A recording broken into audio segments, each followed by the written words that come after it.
toda a igreja deve estar presente. Quero convidar os irmãos e amigos, a mesmo assentados, a abrirem suas Bíblias no Evangelho de João, no capítulo de número 5. João, capítulo 5.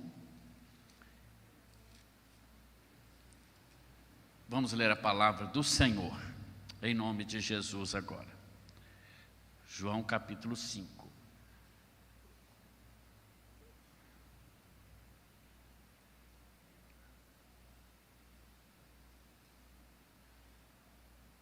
Vamos ler em princípio até o versículo de número 9, de 1 a 9, capítulo 5, de 1 a 9. Dando sequência, a nossa série de mensagens, Encontros com Jesus. Temos falado sobre alguns encontros importantes de Jesus. E hoje à noite pensaremos no encontro de Jesus com o paralítico na cidade de Betesda. Quem encontrou, diga amém. Diz assim a palavra do Senhor. Passadas estas coisas, havia uma festa dos judeus e Jesus foi para Jerusalém. Existe ali, junto ao portão das ovelhas, um tanque, chamado em hebraico Betesda, o qual tem 5 pórticos. Nestes jazia uma multidão de enfermos, cegos, coxos, paralíticos, esperando que a água se movesse, porque um anjo descia de tempos em tempos, agitando-a, e o primeiro a entrar no tanque, uma vez agitada a água, sarava de qualquer doença que tivesse. Estava ali um homem enfermo, havia 38 anos, e Jesus, vendo-o deitado e sabendo que estava assim havia muito tempo, perguntou: você quer ser curado? O enfermo respondeu: Senhor, não tenho ninguém que me ponha no tanque quando a água é agitada. Quando tento entrar, outro enfermo chega antes de mim. Então Jesus lhe disse: levante-se, pegue o seu leito e ande. Imediatamente o homem se viu curado e, pegando o leito, começou a andar. E aquele dia era sábado. Deus querido, Pai bendito, louvamos pela Tua palavra, que ela possa encontrar lugar no nosso coração e que no nome de Jesus, o mesmo Espírito que inspirou o evangelista a escrevê-la, possa também iluminar o nosso coração, a nossa mente, para aprendermos tudo o que o Senhor quer que aprendamos nesta noite, no nome de Jesus. Graças a Deus. Graças a Deus, que bênção. Os encontros com Jesus, os encontros de Jesus com as pessoas marcaram a vida das pessoas e marcam a nossa vida até hoje.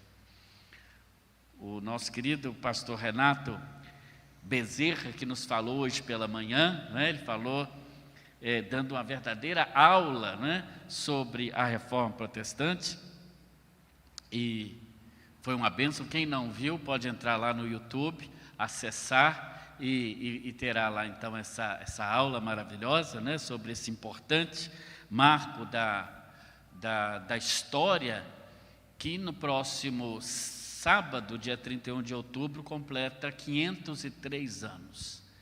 E ele nos falava sobre a importância daquele evento na história, mas ele falava da importância muito mais do que a Reforma Protestante, mas a importância do evento Jesus Cristo na história.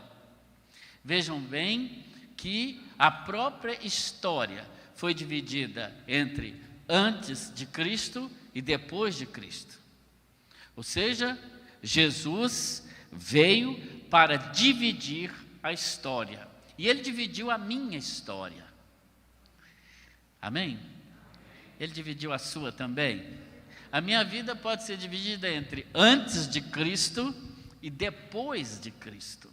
Antes de Jesus entrar na minha vida e depois daquele momento em que eu fiz do Senhor Jesus Cristo o meu único e suficiente Salvador pessoal. Mas não estou falando apenas da história de Cristo, porque essa nós conhecemos. Nascemos num país cristão e temos acesso a isso o tempo todo. Afinal de contas, celebramos a Páscoa, afinal de contas, celebramos o Natal. E esses dois eventos que fazem parte do calendário, inclusive o calendário comercial do nosso país, ele já aponta para o nascimento e para a morte de Jesus. Mas é muito mais do que isso. Nós estamos falando, quando falamos em encontro com Cristo, estamos falando de uma mudança completa de vida. Porque antes de Cristo a minha vida era de uma maneira e depois de Cristo de outra. É assim que acontece conosco, né? Me lembrando aqui da história do irmão Ferreira de novo, ele mandou vir aqui, agora vai virar ilustração. Porque aqui eu só conto ilustração de lá. Agora quando eu for embora daqui eu conto aqui, daqui não pode contar agora. Mas é só coisa boa. Mas o Ferreira, nós tínhamos lá, né, tem lá até hoje um projeto social com as crianças. E o irmão Ferreira, a criança dele, a Juliana, a Josi. Quantos anos a Josi já tem hoje, irmão Ferreira? 25. A Josi era pequena. E ela chegou no projeto lá da escola, né, coisa e tal. E o Ferreira sempre ia lá, né? E com a cara assim meio fechada. Hoje ela é risonha, porque ele encontrou Jesus. Mas antes de Jesus, você precisa ver a cara dele como é que era. Brava. Bonito ele sempre foi, mas era bravo. E depois teve um encontro com Cristo que marcou a vida dele, da família dele inteira. As filhas todas crentes, a esposa, o sogro, a sogra que já partiu para a eternidade, o cunhado, a cunhada, né? E esse povo, eu tive o privilégio de batizar aquela família toda, né? Como que um encontro com Jesus pode mudar a vida de alguém para sempre? E o encontro com Cristo muda a nossa vida, não apenas aqui nessa vida, mas na eternidade. Muda completamente a vida. E aqui nós temos então a história de um homem que teve também a sua vida transformada. O paralítico de Betesda, muito conhecida essa história. Aliás, todas as histórias do Evangelho de João, elas são lindas, né? Elas são maravilhosas. O evangelista João, ele tenta apresentar Jesus como o Filho de Deus. É João que registra Jesus como o eu sou, né? Eu sou a porta das ovelhas, eu sou o caminho, a verdade, a vida, e daí por diante, revelando aquele Deus no Antigo Testamento que se revelou a Moisés, dizendo, eu sou, te enviou.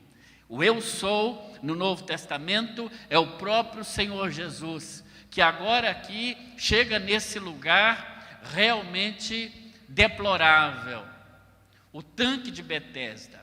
A palavra Betesda significa casa de misericórdia. Mas se tinha algo que não acontecia ali, era misericórdia. Muito pelo contrário. Era um lugar onde a situação das pessoas que estavam ali era deplorável. O versículo de número 3 revela, já no seu início, como era a situação daquelas pessoas que ficavam ali à beira daquele poço. Diz o escritor que ali jazia uma multidão de enfermos. Jazer é quase morrer. Mas algo extraordinário aconteceu ali naquele dia. Jesus passou por ali. E algo extraordinário acontece hoje à noite aqui também. Jesus está aqui. É a palavra dele que garante, onde estiverem 2 ou 3 reunidos, em meu nome, aí estou eu no meio deles. A casa da misericórdia agora recebe o Senhor da misericórdia. E a palavra que eu quero trazer para você, para a sua vida, porque ela também fala para a minha vida, é uma afirmação. Uma afirmação de que Jesus se importa com você. Jesus se importa conosco. O Deus criador de todas as coisas, o Deus que criou os céus, a terra, o mar e tudo que neles há, o Deus que rege o universo com mão forte, com cetro realmente forte, esse Deus resolveu tomar a forma humana, tomar a forma da fragilidade, e como homem, esse Deus resolveu entregar a sua vida na cruz do Calvário para realmente se identificar com o ser humano. Esse Deus, na pessoa de Jesus, é também o Deus conosco, porque Ele se importa conosco. Ele não se importa em cuidar e criar de mares, Ele não se importa apenas em criar as coisas, mas Ele se importa com cada detalhe da nossa vida. E Deus se importa conosco, revelando aqui na história do paralítico de Betesda, como aquele que se importa com você, não importando o tempo em que você está esperando pela ação de Deus na sua vida.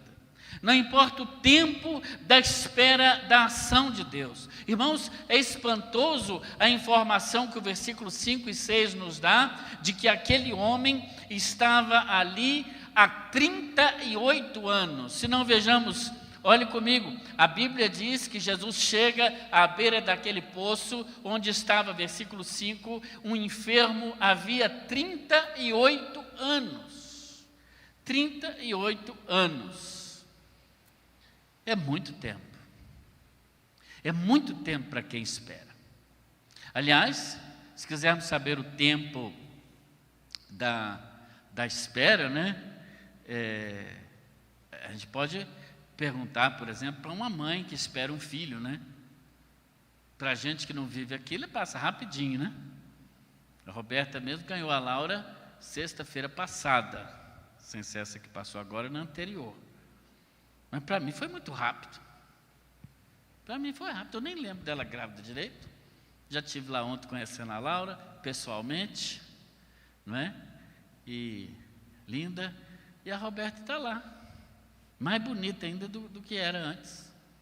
Todo respeito, né? Mas, para ela, certamente, os 9 meses foram 9 meses. Aliás, não chegou a 9, mas até diante da história toda, né, vivenciada, foi um tempo de luta, que agora aquela família toda e a nossa família inteira da PIB, podemos nos alegrar com eles, saber que Deus, o Deus Criador de todas as coisas, que se importa conosco, se importa a ponto de trazer um presente tão maravilhoso, não é isso, irmão Luiz? Um presente maravilhoso. Estive lá ontem com o irmão Luiz também, falava isso com ele, né? Como que Deus, ele é perfeito em tudo que Ele faz, porque Ele se importa conosco. No mínimo detalhe, Ele se importa conosco. Tem aquela ilustração que fala da pessoa que pegou um copo d'água, por exemplo. Se eu pegasse esse copo d'água e perguntasse a você quanto pesa esse copo d'água, quem é bom em cálculo aí? Os matemáticos. Esse aqui, fala aí, irmão, quanto pesa aqui? 300 gramas, talvez. Quem dá mais? 400? Vou ficar em 350, que aí não dá briga, né? Eu sou um cara da paz e amor. Um copo d'água, né? Vou mostrar para o povo de casa aqui. Agora, se eu pedir alguém, ia pedir um adolescente, mas é melhor não, que adolescente fala não, assim, de uma maneira muito tranquila, né? Não. Mas se eu pedisse aqui a Maressa, né, Maressa? Sim ou não? Não, falei que fala não da forma muito tranquila. Para a Maressa, está bonita a Maressa hoje, hein? Se ela ficasse aqui com esse copo segurando aqui, que tal que você acha, Maressa? Você vir aqui e ficar aqui do meu lado, segurando esse copo até eu terminar de pregar. Ou quem sabe ficar aqui, os coleguinhas já estão rindo, né, Pedro? Ficar aqui até o final sei lá, até 10 horas da noite. Se ficar segurando um copo de água desse por um dia inteiro, será que ele vai ter o mesmo peso? Com certeza não. Seus dedos vão formigar, seu braço vai começar a endurecer, não é isso? E daqui a pouco você não vai dar conta mais de segurar por tanto tempo. Então, o peso de alguma coisa, ele não depende apenas do seu peso normal, mas depende do tempo que você segura. Isso vale para a nossa vida também. O que para alguém pode parecer assim, algo simples, mas você está preocupando com isso? Mas isso não é... Tem gente que vive, já viu gente que dá conselho? Não, mas tem gente que vive muito pior do que você. E daí que ele vive? Ninguém mandou ele ter mais azarado do que eu. O problema é dele. Mas há quantas pessoas carregam um peso de algo que parece ser tão simples, mas aquilo vem por tanto tempo, por tantos anos, por tanto tempo, por tantos anos, que vai se tornando insuportável de segurar. Não dá mais para carregar. Talvez era o caso desse homem aqui, da história que o evangelista João nos conta. Ele estava ali há 38 anos, e estava ali crendo numa crendice popular de que em certo tempo, numa certa época do ano, um anjo descia naquele poço, era um poço, né? Agitava a água do poço, não há garantia nenhuma na Bíblia de que isso acontecia de verdade, era uma crendice popular, e aquele que primeiro mergulhasse na água, uma vez por ano, sairia então dali completamente curado. Ele esperava a água se mexer, e por 38 anos, ele estava exatamente ali, esperando aquela bendita água se mexer, para que ele fosse curado. Isso é fé. Se isso não é fé, eu não sei se eu teria tamanha fé para ficar 38 anos ao lado de um poço que não tinha garantia nenhuma de que ele de fato poderia curar e ficar ali esperando. Mas não importa o tempo da espera pela ação de Deus, aquele homem, eu posso dizer, ele perseverou na esperança, porque qualquer outra pessoa teria desistido. Mas ele continuou ali. Ele continuou ali. Não importa. É interessante como a crença em águas milagrosas, ela existe há tanto tempo, né? Ela existe há tanto tempo. Como, por exemplo, a Gruta de Lourdes, na França, que realmente para a qual acorrem milhares de pessoas todos os anos, ou Fátima, em Portugal, as águas de Bom Jesus da Lapa, na Bahia, a água fluidificada do Espiritismo, a água orada do pentecostalismo, do neopentecostalismo em cima da TV. Aqui bem próximo, na cidade, se não me falha a memória, de Dionísio, creio que foi, ou São José do Goiabal, creio que foi São José do Goiabal, e fomos certa vez fazer um projeto missionário lá, e descobrimos então, visitamos lá uma igreja, onde havia um padre famoso da cidade, que havia sido sepultado ali, e do seu esquife, já há muitos anos, pingava então gotas de água, e pingava mesmo, que eu fui lá e vi, estava pingando, e as pessoas que colhessem aquela água então, e tomassem aquela água com uma certa, tinha lá não sei quantas sextas-feiras, tinha um ritual também, então elas eram realmente, segundo aquela crendice popular, também curadas. E há pessoas que vão acreditando nisso, e essas coisas vão substituindo a verdadeira fé em Jesus Cristo, que independe de objetos, que independe de coisas, que independe de água orada, que independe de flor benzida, que independe de qualquer coisa material para se tornar real na nossa vida, como diz o apóstolo Paulo, que o Deus que nós cremos, Ele é um Deus invisível, mas é o Deus real, que não é feito por mãos humanas, é aquele Deus de que fala realmente também a sua palavra, que nós o vemos única e tão somente pela fé. Aliás, um dos motes da Reforma Protestante que estamos comemorando nessa semana é exatamente isso, é dar a Deus e a sua palavra o verdadeiro lugar que eles devem ter no culto, não sendo substituídos por nada, absolutamente nada, nem por imagens, nem por personificações humanas, do que quer que seja, mas que realmente possamos colocar toda a nossa confiança naquele que de fato pode curar não apenas o corpo, mas também a alma e o espírito. E aquele homem estava ali, mas a doença dele não era uma doença apenas física. A doença física era apenas a doença que a gente via. Mas ele estava doente espiritualmente e ele estava doente também emocionalmente.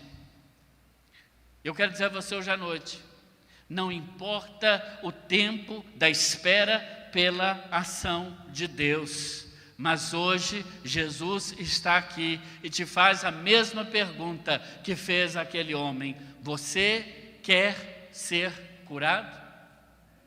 É interessante essa pergunta.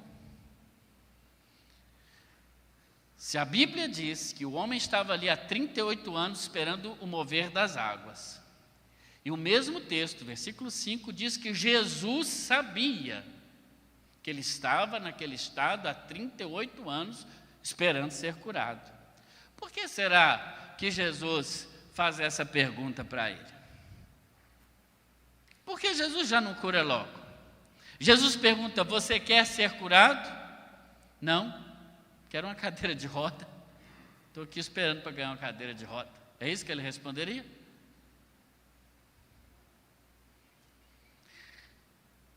Essa pergunta de Jesus é no mínimo interessante, mas ela nos revela também muito do respeito que o Senhor Jesus tem pela nossa vida.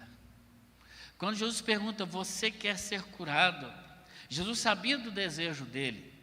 E aí que entra a importância da oração. Alguém já disse para mim: mas pastor, por que eu preciso orar se Deus sabe o que eu preciso? A oração não seria descartável? Não. Jesus, ele tem prazer em abençoar os seus filhos e as pessoas. Mas ele tem um grande desejo de ouvir a nossa voz e de ouvir o nosso coração. Porque ele não criou um robô determinado, mas ele criou um ser humano que quer, e ele quer relacionar-se conosco como um pai se relaciona com os seus filhos. E quando Jesus pergunta: você quer ser curado? Jesus está dizendo assim: o que vai no seu coração? O que está por trás dessa doença física que você tem? Existia muita coisa. Existia, por exemplo, um sentimento que aquele homem tinha e que também não importa para Jesus, mas ele estava ali no meio de uma multidão. Veja que o texto diz que havia uma multidão, versículo 3. Mas quando Jesus pergunta a ele: você quer ser curado? Ele não responde nem que sim, nem que não. Eu imagino aquele homem sequer olhando para Jesus, porque que pergunta é essa que alguém faça? Né?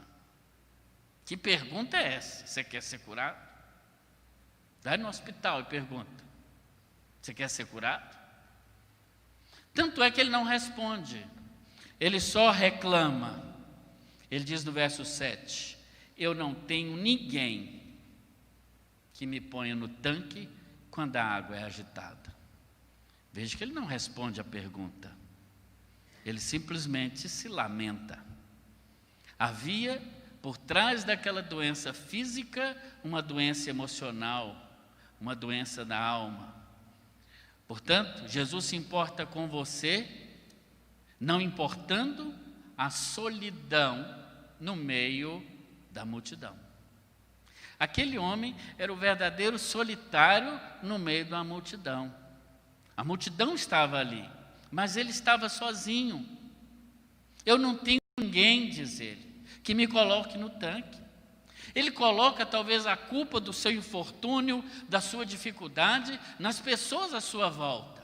E assim tem sido o ser humano desde o Éden. Sempre nós buscamos um culpado para os nossos infortúnios. A mãe manda o menino na padaria, ele topa o pé na pedra no meio do caminho. De quem que é a culpa dele ter machucado o pé? Da mãe, claro. E assim nós vamos pela vida, culpando os irmãos então são os maiores culpados de tudo, né? Culpando os cônjuges, esposa, marido, a igreja, o pastor, o pai. O pai, então, é uma coisa para ser culpado. Pai. O pai mesmo. A mãe faz tudo quanto há, mas o filho passa pano para a mãe. Fala sério, não é? Você tem a cara de... Mas a mãe pode falar o que for, mas o pai falar uma coisinha, pronto, magoei. Preciso de libertação para perdoar meu pai. Mãe a gente já nasce perdoando também, porque mãe é diferente, né? Fala sério. Mas a gente vai buscando culpado pela vida fora. Não tem ninguém, Senhor. Oh, eu estou aqui nesse mundão velho, sem porteira aqui. Ninguém me ajuda. A água mexe, daqui só ano que vem agora. E eu continuo aqui. Sentada, como diz a canção, à beira do caminho que não tem mais fim. Ninguém. Ele jogava a sua frustração nas pessoas. Mas isso não fazia dele melhor. E é assim que muitos de nós temos vivido hoje. Eu já estou com mais... Imagina vocês, lá, os meninos lá em casa falam assim, pai, você é famosinho. Né, Esther? Aí eles põem, segundo eles, o segredo para uma coisa ser bem curtida na internet é eles me marcar. Que aí meus coleguinhas tudo vê, aí fica aquele boom como é que é? Viraliza, né? E é mesmo, e é interessante as coisas mais fúteis. Postei uma foto essa semana com o meu novo cachorro, que nasceu lá em casa. E eu pus o nome do meu filho, que foi embora, para não sentir tanta falta dele. Homenagem, irmão. Homenagem. Não é não? É o João. Entendeu? Quando eu sinto saudade do João, eu olho para o cachorro. Essa foto eu com o cachorro postei, acho que foi ontem, né? Antes de ontem, mas já deu visualização. Eu posto versículo e um pequinho de joinha lá. Aí põe um cachorro lá, uma besteira qualquer. Aí os me falam, você é famosinho. Eu já estou, irmãos, imagina, com mais de 1.500 amigos. É amigo para valer, hein? Tem uns que eu nunca vi, nem mais gordo, nem mais... Nunca vi, nem sei quem é. Mas eu dou parabéns quando eles fazem aniversário, parabéns, aí eles curtem o parabéns e a gente vai assim. Mas vai eu adoecer lá para ver quem apareceu lá quando eu estava lá de quarentena, o povo tudo preso dentro de casa lá. Nenhum dos 1.500 apareceu lá, nem ligou. Talvez é assim que a gente vive hoje, nesse mundo onde uma curtida vale mais do que qualquer coisa. Estamos rodeados de amigos, pessoas que nos dão forças. Mas, na verdade, muitos de nós estamos como esse paralítico, cercado por uma multidão de aleijado pior do que a gente, de cego pior do que a gente, de pessoas que estão também pior do que a gente. Mas nós botamos toda a nossa expectativa em cima delas e achamos que elas vão nos ajudar. E não estamos olhando para Jesus que está do nosso lado. Embora aquele paralítico estivesse cercado por uma multidão, não tinha ninguém que pudesse abençoá-lo, dar a ele a mão, levantá-lo dali e colocar naquela água. Você tem alguém assim? Imagino que poucos. Mas eu quero te apresentar hoje à noite alguém que se importa de verdade com você. Alguém que não está disputando com você, porque o paralítico se incomodava com a conquista dos outros, porque quando a gente vai ficando muito amargurado, a conquista do outro, ela traz prejuízo para a gente fica triste. Ele diz assim, quando eu vou, ele vai arrastando, quando eu vou, chega outro e entra na minha frente, porque ele era aleijado das pernas. Então o cara com outra coisa que não fosse a perna, chegava mais rápido que ele, né? Quando eu vou, 38 anos, ele disse, quando eu vou, essa está orada, né, irmão? Está boa, está geladinho, daqui já esquentou. Mas quando eu vou, ele diz, desce sempre alguém antes de mim. Comigo nada acontece. Sabe, a gente fala assim, comigo não acontece, só com os outros. Eu vejo um milagre acontecendo na vida daquele, vejo um milagre acontecendo na vida do outro. Vi um milagre ontem, né, na Roberta. A Laura, que lindeza, desse tamanhozinho a Laura, pequititinha. Mas um milagre, porque os irmãos sabem, a Roberta, em princípio, nem podia ter filho. Tinha que fazer tratamento, não sei de quê, não sei de onde. Está lá o milagre. Está lá, para quem quiser ver. Aconteceu. Independente do tempo. Mas aquele homem pensava, comigo não acontece, só com os outros. Eu estou aqui, não acontece nada comigo.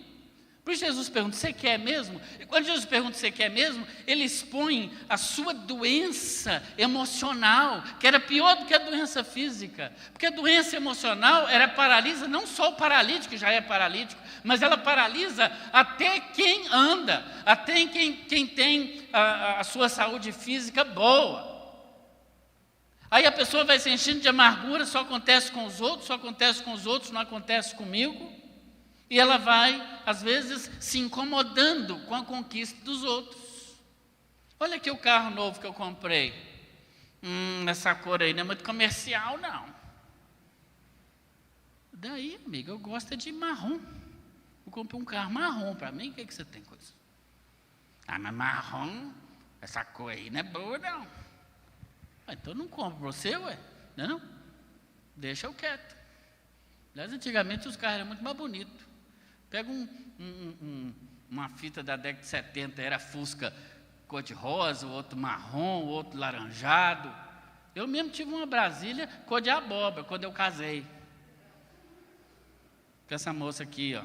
E ela, eu acho que ela foi meio interesseira, que ela viu aquela Brasília cor de abóbora, com aquelas rodas largas, aquelas rodas, como é que chama? Liga leve, aquele fazia um barulho, a brasilhona. Aí ela viu, apaixonou comigo. Hoje os carros tudo é preto ou é prata.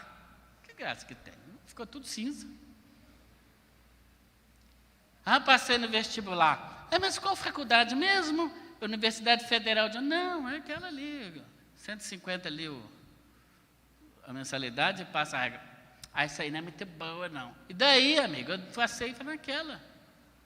E vamos embora. Glória a Deus. Está entendendo? Quando a gente começa a se incomodar com o sucesso dos outros, alguma coisa não vai bem conosco. Mas Jesus ainda pergunta para nós, você quer ficar são? Isso tem cura também. Tem cura. Tem cura. Em nome de Jesus. Me lembro... Gosto de contar essa história, creio que não contei aqui ainda, mas quando a Hélida, minha filha mais velha, e a Ana Francine, a prima, elas fazem aniversário muito próximos, né? A Fran faz agora dia 30 de outubro, inclusive, agora, sexta-feira, e a Hélida faz dia 2 de novembro, sempre 2 dias depois. Então a gente sempre fez as festinhas juntas, para economizar, claro. Mas teve uma vez que fez separado, então a festinha de um ia ser num dia, daí a poucos dias da outra. No caso, a Ana Francine foi primeiro. A Fran, eu acho que tinha 5 anos, a Hélida estava fazendo 3, elas têm diferença de 2 anos. Então, a festinha da Fran foi primeiro. E a Fran recebendo presente. E a Hélida estava muito feliz até a hora do presente. Mas lá pelo meio da festa, quando eu recebi o presente, ela foi murchando igual uma florzinha. Até hoje ela é assim, ela está feliz, mas se alguma coisa ela começa a murchar. Aí eu que sou pai já conheço. Ela foi murchando. Aí eu percebi e falei, minha filha, o que é que você tem? Ela começou a chorar, ela tinha uns 4 anos talvez. Porque eu quero presente também. Só a Fran que está ganhando. Falei, mas hoje é o aniversário da Fran, daqui 2 dias é o seu. Mas eu quero presente. Abaixei no nível dela. Quando você for falar com a criança, você olha no olho dela. Porque você fica falando de cima, já é um poder. Falei, minha filha, você sabe como é que isso chama, minha filha? Vou te dizer, você tem 4 anos, você ainda não sabe nomear suas emoções. Porque as emoções, elas são nomeadas. Elas precisam ser nomeadas. E eu falei, isso chama inveja. Não, eu falei, você está com inveja. Você não é invejosa. Ninguém é nada. Mas você está com inveja. Da prima, daqui a pouco vai ser o seu. Parece que resolveu, não sei. De vez em quando dá um tchutchu. Mas, às vezes a gente já é grande. Não tem ninguém. A culpa do meu insucesso é de não sei quem. Mas o mais importante, que você precisa saber, em nome de Jesus, eu sei que você já sabe, mas eu estou renovando essa palavra aqui, porque a palavra de Deus, ela nunca volta vazia, ela tem sempre uma importância, e nós precisamos ter um encontro com Jesus cada dia, cada semana, mais importante que o tempo, mais importante que você estar numa solidão no meio da multidão, é você saber que o que importa de verdade é que Deus se importa com você. Deus se importa com você. E o milagre vem com uma ordem impossível. A ordem impossível está no verso 15. Olha aí comigo, você fechou sua Bíblia. Aliás, no verso 8. Olha aí comigo. Depois que Jesus pergunta a ele, não é? E ele responde, Jesus diz assim, então levante-se, pegue o seu leito e ande. Pode colocar aí, Carol, para nós, o número 3, isso. Levanta, pega a sua cama e anda. É uma ordem impossível. O homem estava ali há 38 anos, lembra disso. Não era o dia do anjo descer. Mas mais do que o anjo, quem estava ali era o Senhor da vida. Levante-se, pega a sua cama e anda. Pega a sua cama e anda. Jesus sabe quem nós somos. Ele se conhece e se solidariza com a dor humana. A nossa doença importa a Jesus. A desgraça humana tem importância para o Senhor. E é por isso que o Filho de Deus se manifestou, diz a palavra do Senhor, para desfazer as obras do diabo. Mas a esperança, guarda isso no seu coração, a esperança só vira milagre quando ela gera obediência. O homem poderia ter dito, você está me zoando, você está de brincadeira, eu estou aqui há 38 anos, ao invés de você me pegar e me botar no tanque, você está mandando eu levantar? Mas a Bíblia diz, no verso 9, que imediatamente, isso é obediência. Isso é obediência. O homem se viu curado e pegando o leito, começou a andar. A esperança só vira milagre quando gera obediência. Era uma ordem impossível de ser curada na mente. Mas era ali que o Senhor queria curá-lo. Ele diz, olha, tem uma ação que você não pode pôr a culpa em ninguém. Tem uma ação que é só sua e de mais ninguém. E a obediência que você precisa ter, ela deve ser feita, ela deve ser observada imediatamente. Porque o milagre, ele vem depois de uma ação de fé nossa. Tem gente que quer milagre, mas não quer obedecer. Tem gente que reclama das coisas acontecendo na vida do outro, mas ele não se põe em obediência. Aquele homem foi curado fisicamente e foi curado emocionalmente, porque ele se levanta. Essa ação de se levantar contra a esperança mostra que ele estava sendo curado também emocionalmente. O Senhor quer te curar emocionalmente. Você não é resultado das escolhas que os outros fizeram por você. Não interessa as escolhas que os outros fizeram por você. Você é resultado das escolhas que você faz agora na sua vida. Tem pessoas que ficam se preocupando com o que os outros vão pensar, né? Com a crítica dos outros. E essa é a última coisa que eu quero dizer a você hoje à noite. Não importa também nem a opinião dos outros. Ele não se preocupou com a opinião dos outros. Vejam que depois dele ser curado, no versículo de número 10, a Bíblia diz, lemos no versículo 9, que aquele dia era sábado. E por isso, diz o verso 10, por isso os judeus disseram ao que tinha sido curado: é sábado, nesse dia você não tem permissão para carregar o seu leito. Veja bem, Jesus diz a ele: levanta, toma o seu leito e anda. Imediatamente o que ele fez? Pegou a cama, devia ser uma esteira, algo, imagino eu, parecido com aquilo que a gente leva para a praia, né? Ele enrola aquilo, coloca debaixo do braço e sai andando. 38 anos que ele estava ali andando. Chega o religioso: você está carregando o seu leito no sábado, isso é pecado. Hã? Oi? Enquanto eu estava 38 anos ali, você nunca passou aqui, ô reverendo? E agora você vem me dizer? Ele não se importou. Ele disse: eu fiquei preso numa religiosidade que não me levou a nada esse tempo todo. E agora você vem com um preceito religioso para cima de mim? Ele não se preocupa com o que os outros vão pensar. Quantas pessoas hoje estão impedidas de seguir a Jesus por causa de tradição familiar? Mas o que a minha família vai pensar? Eu cresci assim, eu nasci assim, eu sou mesmo assim. Igual a música da Gabriela, lembra? Sempre Gabriela. Não. Se você tinha uma vida de religiosidade, esperando a água mexer, esperando não sei o que acontecer, isso não tem te levado a nada, você está hoje na presença de Jesus, aqui, dizendo para você e fazendo essa pergunta: você quer ser curado? Eu posso te curar. Até para a religiosidade tem cura.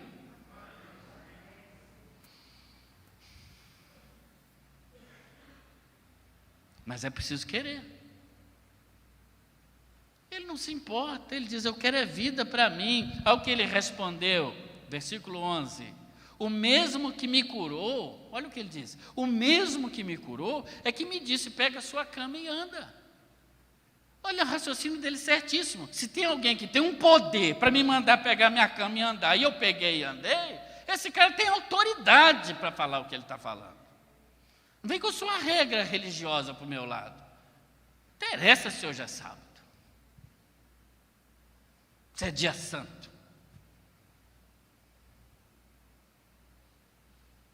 E aí eles perguntam, verso 12: quem é esse homem que mandou você pegar seu leito e andar?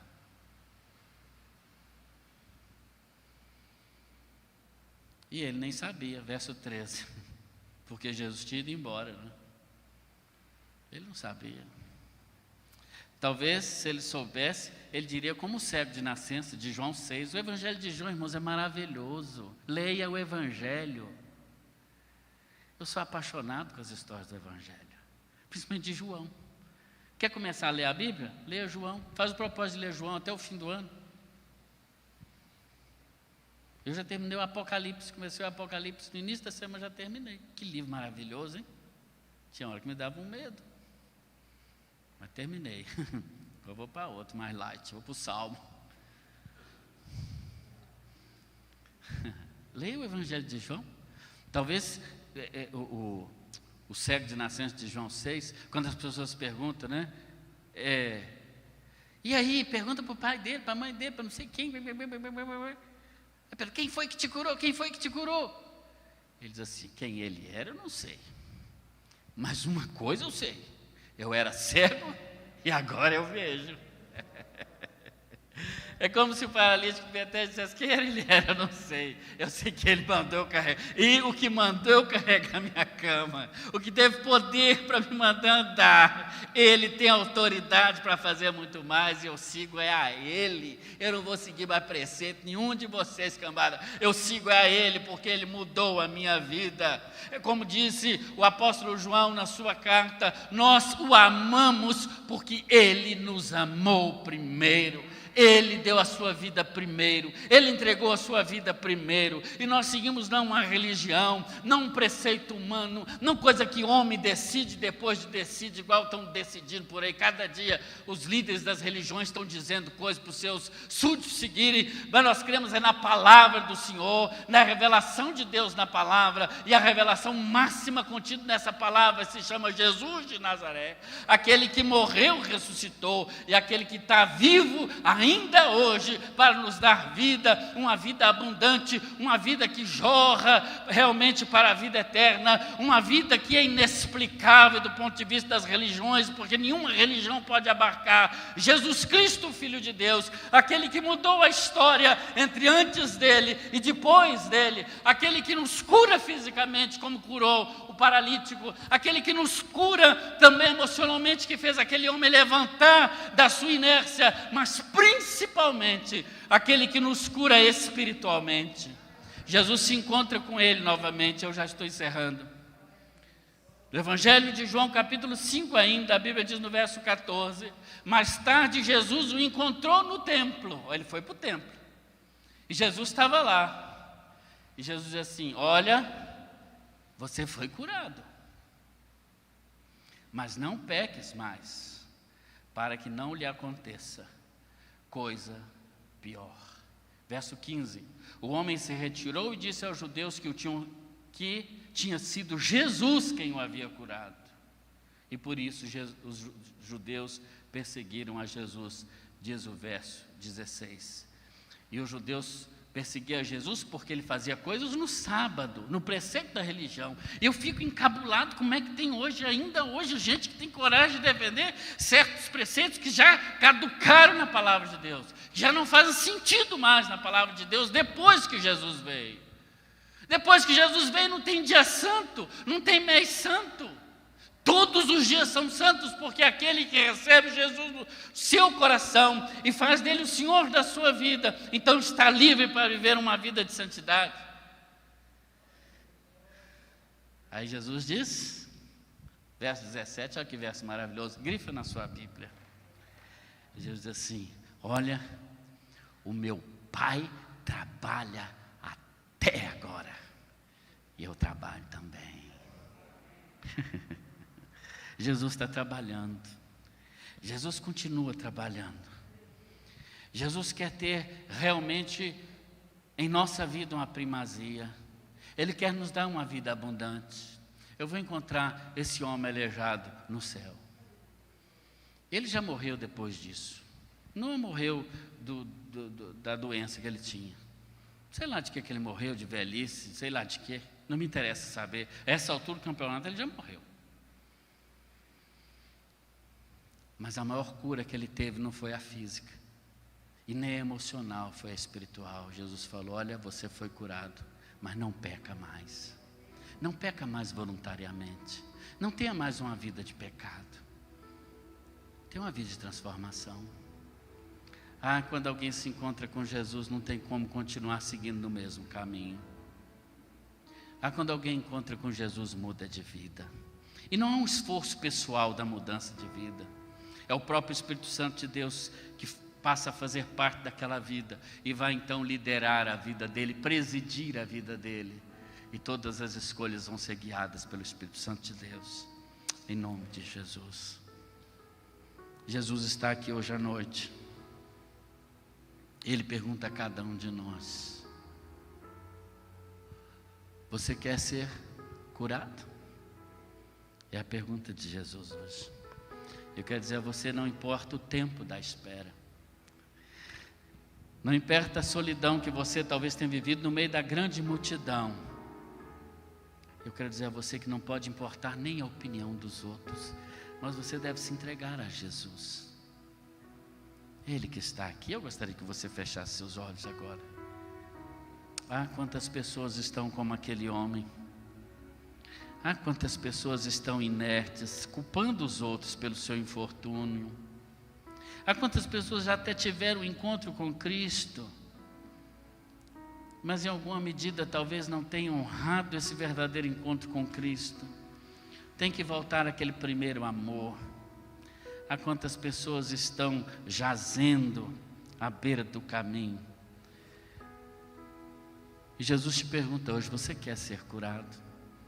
Talvez você tenha, como aquele homem, a culpa em alguém para colocar. Talvez você tenha alguém dizer, olha, eu fui muito machucado. Eu fui magoado. Mas não é isso que Jesus está perguntando. Ele quer te curar hoje à noite. E Ele está dizendo para você, levanta. Levanta. Toma essa cama. Essa cama que é sinal do seu infortúnio, que é sinal da sua fraqueza, que é sinal do seu tempo de espera. Mas agora é hora de você pegar e andar, porque ela, quando você andar com ela na rua, ela vai fazer os outros te perguntar, que cama é essa? Jesus está aqui nesta noite, e Ele quer que você ande. Alguma área da sua vida que precisa de um cuidado especial, uma ação especial do Senhor. Essa cama que você tem carregado, Ele quer dizer a você hoje, levanta. Você quer tomar uma decisão hoje à noite? Seja você membro desta igreja, membro de outra igreja, seja você nosso visitante hoje à noite, não importa. Mas você quer tomar uma decisão hoje à noite? Eu quero orar pela sua vida, eu quero entregar a sua vida. E quero dizer a você hoje à noite, pega a sua cama e vá em paz na presença de Jesus. Talvez você que está em casa, também vai aparecer para você aí um telefone para você ligar. Você quer tomar uma decisão por Cristo, você quer se levantar, quer vencer essa situação que você está vivenciando. Toma uma decisão agora, em nome de Jesus, e aí mesmo na sua casa, se coloque em pé na sua casa. Aqueles que estão aqui no auditório, querem tomar algum tipo de decisão, independente de qual seja, queria que você se colocasse em pé também. Uma decisão entre você e Deus. Não importa se você é membro aqui da igreja, se é membro de outra igreja, se entrou aqui hoje pela primeira vez, se é um visitante. Qual área da sua vida você quer ser curado? Você sabe que você precisa de cura. Talvez até mesmo fisicamente. Jeová Rafa é o Deus da cura e Ele está aqui. Alguma área da sua vida que você precisa de cura física. Talvez alguém, seu conhecido que esteja no hospital, que precisa de uma ação de Deus, de um milagre. Você pode também ficar em pé por ele. Mas você também percebe que há algo na sua vida emocional que não está resolvida, coisas do passado, você tem culpado pessoas. Olha, o Senhor quer te curar hoje. A primeira coisa que você precisa fazer é deliberar e liberar perdão em nome de Jesus. Liberar perdão hoje. Quer dizer, eu não quero carregar mais essa fulana nas minhas costas em nome de Jesus. Eu quero ser curado. Chega de botar a culpa do seu infortúnio nas pessoas, nos outros. É hora de dizer, eu quero sim, eu estou esperando essa água mexer há muito tempo, mas hoje o Senhor moveu as águas, e hoje o Senhor está trazendo para você cura em nome de Jesus e libertação. E você talvez, que está aqui, tem tido até uma vida religiosa, talvez foi criado num lar religioso, isso é muito bom, mas isso é só um princípio. Isso é só um princípio. Se você morresse hoje, você tem certeza que você iria para o céu, com toda a sua religiosidade? Não estou perguntando qual igreja você pertence, mas eu estou perguntando isso mesmo. Se você morresse hoje, você tem certeza que você iria para o céu? Eu quero dizer a você que em Jesus, se você entregar sua vida a Jesus hoje, você pode ter essa certeza. O Evangelho de João, no capítulo 3, versículo 16, diz: Porque Deus amou o mundo de tal maneira que deu seu Filho unigênito, para que todo aquele que nele crê não pereça, não morra, mas tenha vida eterna. O Senhor quer te dar a vida eterna, independente da sua religião. Ele quer te dar a vida eterna. Eu sou batista desde que eu nasci. Nasci no lar batista. Mas só me converti aos 15 anos. Antes de me converter, eu seria um batista que ia para o céu. Aliás, um batista que ia para o inferno. Porque eu não tinha Jesus. Por isso eu quero dizer que independente da sua religião, entregue a sua vida a Jesus. A Jesus hoje à noite. Isso é diferente de ser religioso. A religião leva em conta os sábados, os dias santos, os santos dos dias. Mas Jesus não leva nada disso em conta. Jesus, Ele só fala assim: levanta, toma o seu leito e anda. Ele não exige nada além da obediência. Levanta agora em nome de Jesus. Entrega a sua vida a Jesus.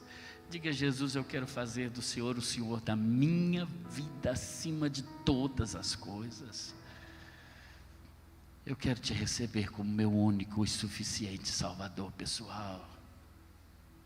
Oh Deus, aqui nós estamos. Esse lugar agora é a casa da misericórdia. Esse lugar agora é o tanque de Betesda. Deus age com misericórdia e graça na vida de todos que aqui estamos. Ó Deus, o Senhor que sonda os corações, as mentes. Ó Pai, o Senhor que é Jeová Rafa, o Deus da cura. Visita agora, Pai, aqueles que estão aqui, Senhor, colocando diante do Senhor uma enfermidade física. Ó Deus, que o Senhor possa com poder e graça visitar agora em nome de Jesus essa pessoa que está sendo lembrada pelos teus filhos e filhas aqui. Ó Deus, que o Senhor mande um anjo do Senhor lá naquele leito de hospital, lá naquela casa de enfermidade, Pai, e faça a sua obra como só o Senhor pode fazer, obra de cura, de restauração da saúde física. Visita, Pai, aqueles que necessitam. Mas Deus também cura aquele filho que está magoado com aquele pai, com aquela mãe. Oh Deus, cura essa ferida, feche em nome de Jesus aquele pai, aquela mãe que está magoada, aquele esposo, aquele casamento, Pai, que está por um triz, por falta de perdão, Senhor, em nome de Jesus. O Senhor que é o Deus de toda graça, misericórdia. Pai, que essas pessoas se levantem, parem de se arrastar e andem em nome de Jesus. Faz esse casamento andar, Senhor. Faz essa vida afetiva caminhar. Faz esse relacionamento familiar ser restaurado, Pai. Cura essa ferida que ainda sangra. Agora estanque em nome de Jesus. Deus, cura espiritualmente pessoas que estão crendo como aquele homem cria naquela água que supostamente se mexia. Oh Deus, quantas pessoas estão presas na idolatria, na superstição, estão presas em coisas que não podem levar a nada, mas que hoje também espiritualmente se levantem para uma nova vida, e andem, e andem, e andem com o Senhor. Que saiamos daqui com as nossas camas debaixo do braço, que saiamos daqui hoje à noite, Senhor, para caminhar essa vida maravilhosa, que só caminha aquele que teve um encontro real contigo. É no nome de Jesus que nós choramos. Amém, amém, amém. Graças a Deus. Quando a gente está feliz, a gente bate palma, não é isso? Quando dá parabéns. Nós estamos muito felizes hoje, muito felizes. Que Deus nos abençoe, que Deus abençoe a sua vida rica e abundantemente. Quando a gente está feliz, a gente canta também, não é? Então vamos louvar o Senhor em nome de Jesus.